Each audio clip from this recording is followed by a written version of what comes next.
ಪ್ರತಿಯೊಬ್ಬರಿಗೂ ನಮ್ಮ ಯೂಟ್ಯೂಬ್ ಚಾನಲ್ಗೆ ಸುಸ್ವಾಗತ. ಬಹಳಷ್ಟು ವಿದ್ಯಾರ್ಥಿಗಳು ವೇಟ್ ಮಾಡ್ತಾರಂತ ಕೃಷಿಕ ಕೋಟಾ ಡಾಕ್ಯುಮೆಂಟ್ ಅಪ್ಲೋಡ್ ಮಾಡಲು ಲಿಂಕ್ ಓಪನ್ ಮಾಡಿದ್ದಾರೆ. ಇಲ್ಲಿ ನೋಡಿ ವಿದ್ಯಾರ್ಥಿಗಳು ಗಮನಿಸಿ, UGCET 2026 ಕೃಷಿ ಕೋಟಾ ದಾಖಲೆ ಅಪ್ಲೋಡ್ ಲಿಂಕ್ ಅಂತ ಕೊಟ್ಟಿದ್ದಾರೆ. ಈ ಒಂದು ಲಿಂಕ್ ಆಲ್ರೆಡಿ ಓಪನ್ ಆಗಿದೆ. ಅದಕ್ಕಿಂತ ಮುಖ್ಯವಾಗಿ ವಿದ್ಯಾರ್ಥಿಗಳಲ್ಲಿ ಮುಖ್ಯವಾಗಿ ಗಮನಿಸಬೇಕಾಗಿರುವುದು, ಈ ಒಂದು ಅಗ್ರಿಕಲ್ಚರ್ ಪ್ರಾಕ್ಟಿಕಲ್ಗೋಸ್ಕರ ನಾವು ಏನೆಲ್ಲ ಡಾಕ್ಯುಮೆಂಟ್ಗಳನ್ನು ಅಪ್ಲೋಡ್ ಮಾಡಬೇಕಾಗತ್ತೆ, ಡಾಕ್ಯುಮೆಂಟ್ ಅಪ್ಲೋಡ್ ಮಾಡಲು ಕೊನೆಯ ದಿನಾಂಕ ಎಷ್ಟು, ಅದರ ಬಗ್ಗೆ ಅಧಿಕೃತವಾದಂಥ ಮಾಹಿತಿಯನ್ನು ತಿಳಿದುಕೊಳ್ಳಿ. ಪ್ರತಿಯೊಬ್ಬ ವಿದ್ಯಾರ್ಥಿಗಳು ಗಮನಿಸಿ, ಅಗ್ರಿಕಲ್ಚರ್ ಪ್ರಾಕ್ಟಿಕಲ್ ಡಾಕ್ಯುಮೆಂಟ್ಸ್ ಏನೆಲ್ಲ ಅಪ್ಲೋಡ್ ಮಾಡಬೇಕಾಗುತ್ತೆ, ಅದಕ್ಕಿಂತ ಮುಖ್ಯವಾಗಿ ವಿದ್ಯಾರ್ಥಿಗಳ ದಿನಾಂಕದ ಬಗ್ಗೆ ಗಮನವಹಿಸಿ. 11/4/2026 ಅಂದರೆ ಇವತ್ತಿನಿಂದ ಈ ಒಂದು ಅಗ್ರಿ ಡಾಕ್ಯುಮೆಂಟ್ ಅಪ್ಲೋಡ್ ಮಾಡುವ ಪ್ರಾರಂಭವಾಗಿದೆ. 21/4/2026 ಕೊನೆಯ ದಿನಾಂಕದ 10 ದಿವಸಗಳ ಮಾತ್ರ ಕಾಲಾವಕಾಶ ಕೊಟ್ಟಿದ್ದಾರೆ. ಆದಷ್ಟು ಬೇಗನೆ ಎಲ್ಲ ವಿದ್ಯಾರ್ಥಿಗಳು ಈ ಒಂದು ಅಪ್ಲಿಕೇಶನ್ಗಳನ್ನು ಹಾಕಿಕೊಳ್ಳಿ. ಅರ್ಜಿ ಶುಲ್ಕ ಸಾಮಾನ್ಯ ವಿದ್ಯಾರ್ಥಿಗಳಾದಂಥ 2A ಸಾಮಾನ್ಯ ವಿದ್ಯಾರ್ಥಿಗಳಿಗೆ, 2A 2B third A third B ಅಭ್ಯರ್ಥಿಗಳಿಗೆ 1,200 ರೂಪಾಯಿ ಆನ್ಲೈನ್ ಮುಖಾಂತರ ಪೇಮೆಂಟ್ ಮಾಡೋದಿರುತ್ತೆ. ಈ ಒಂದು ಅಪ್ಲಿಕೇಶನ್ ಹಾಕಿ 1,200 ರೂಪಾಯಿ ಆನ್ಲೈನ್ ಮುಖಾಂತರ ಪೇಮೆಂಟ್ ಮಾಡೋದಿರುತ್ತೆ. ಅದರಂತೆ SC ST ಪ್ರವರ್ಗ ಒಂದು ವಿದ್ಯಾರ್ಥಿಗಳಿಗೆ 600 ರೂಪಾಯಿ ಪೇಮೆಂಟ್ ಮಾಡೋದಿರುತ್ತೆ.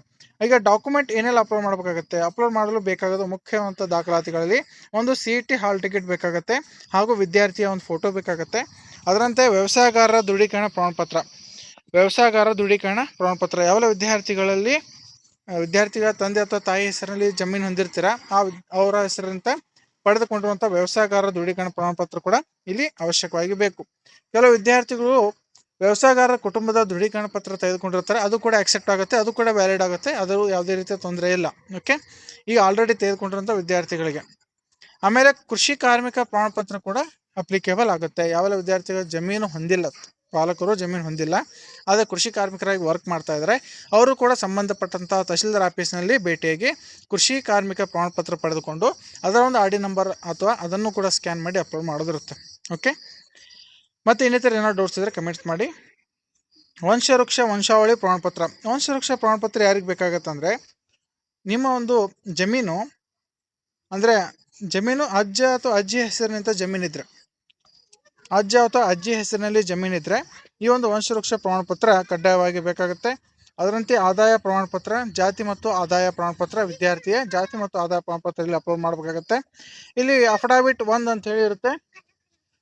100 ರೂಪೀಸ್ ಬಾಂಡ್ ಪೇಪರ್, ಕೃಷಿ ಮೂಲ ಆದಾಯ ಹೊಂದಿದವರಿಗೆ ಮಾತ್ರ ಈ ಒಂದು 100 ರೂಪಾಯಿ ಬಾಂಡ್ ಪೇಪರ್ ಇರುತ್ತೆ. ಇಲ್ಲಿ ವಿದ್ಯಾರ್ಥಿಯ ಹೆಸರಿನಿಂದ ಬಾಂಡ್ ತೆಗೆದುಕೊಳ್ಳಿರುತ್ತೆ. ಸೆಕೆಂಡ್ ಪಾರ್ಟಿ ನಿಮ್ಮ ಒಂದು ಸೆಂಟರ್ಗೆ ಸಂಬಂಧಪಟ್ಟಂತಹ ನಿಮ್ಮ ಒಂದು ಅಗ್ರಿಕಲ್ಚರ್ ಪ್ರಾಕ್ಟಿಕಲ್ ಎಕ್ಸಾಮ್ ಸೆಂಟರ್ಗೆ ಸಂಬಂಧಪಟ್ಟಿರುವಂಥ ಕೃಷಿ ವಿಶ್ವವಿದ್ಯಾಲಯದ ಹೆಸರಲ್ಲಿ ಮೆನ್ಷನ್ ಮಾಡಬೇಕಾಗುತ್ತೆ. ಅಲ್ಲಿ ಪಾಲಕರು ಎಂಪ್ಲಾಯ್ಮೆಂಟ್ ಇದ್ದರೆ, ಅಂದರೆ ವೇತನ ಪಡೆಯೋರು ಇದ್ದರೆ, ಇಲ್ಲಿ ನೋಟಿಫಿಕೇಶನ್ ಕೊಟ್ಟ ಪ್ರಕಾರ ವೇತನ ಪ್ರಮಾಣಪತ್ರ ಕೂಡ ಇಲ್ಲಿ ಅಪ್ಲೋಡ್ ಮಾಡಬೇಕಾಗುತ್ತೆ. ಅದರಂತೆ ಅಫಿಡವಿಟ್ 2 100 ರೂಪಾಯಿ ಬಾಂಡ್ ಪೇಪರ್, ಸರ್ಕಾರಿ ವೇತನ ಮತ್ತು ಕೃಷಿ ಮೂಲ ಆದಾಯ ಹೊಂದಿದವರಿಗೆ ಅಫಿಡವಿಟ್ 2 ಕೂಡ ಇಲ್ಲಿ ಕಡ್ಡಾಯವಾಗಿ ಬೇಕಾಗುತ್ತೆ. ಇಲ್ಲಿ ಕೂಡ ವಿದ್ಯಾರ್ಥಿ ಹೆಸರು ಫಸ್ಟ್ ಪಾರ್ಟಿ, ಸೆಕೆಂಡ್ ಪಾರ್ಟಿ ನಿಮ್ಮ ಒಂದು ಅಗ್ರಿಕಲ್ಚರ್ ಪ್ರಾಕ್ಟಿಕಲ್ ಎಕ್ಸಾಮ್ಗೆ ಸಂಬಂಧಪಟ್ಟಂಥ ಆ ಒಂದು ಕೃಷಿ ವಿಶ್ವವಿದ್ಯಾಲಯದ ಹೆಸರಲ್ಲಿ ಮೆನ್ಷನ್ ಮಾಡಬೇಕಾಗುತ್ತೆ. ಅದರ ಬಗ್ಗೆ ಇನ್ನೊಂದು ಸಪ್ರೇಟಾಗಿ ವಿಡಿಯೋ ಮಾಡಿ ನಿಮಗೆ ಬಿಡ್ತೀನಿ, ನಿಮಗೆ ಯಾವ ಒಂದು ಸೆಂಟರ್ಗೆ ಯಾವ ಒಂದು ಅಗ್ರಿಕಲ್ಚರ್ ಯೂನಿವರ್ಸಿಟಿ ಅನ್ವಯವಾಗುತ್ತೆ ಅನ್ನೋ ಬಗ್ಗೆ. ಈ ಒಂದು ಮಾಹಿತಿಯನ್ನು ಆಲ್ರೆಡಿ ನಿಮಗೆ ನಮ್ಮ ಯೂಟ್ಯೂಬ್ ಚಾನಲ್ ತಿಳಿಸಿದ್ದೀನಿ. ಪ್ರತಿಯೊಬ್ಬರಿಗೂ ಈ ಒಂದು ಮಾಹಿತಿಯನ್ನು ಶೇರ್ ಮಾಡಿ. ಇನ್ನಿತರ ಏನಾದ್ರು ಡೌಟ್ಸ್ ಇದ್ದರೆ ಕಮೆಂಟ್ಸ್ ಮಾಡಿ.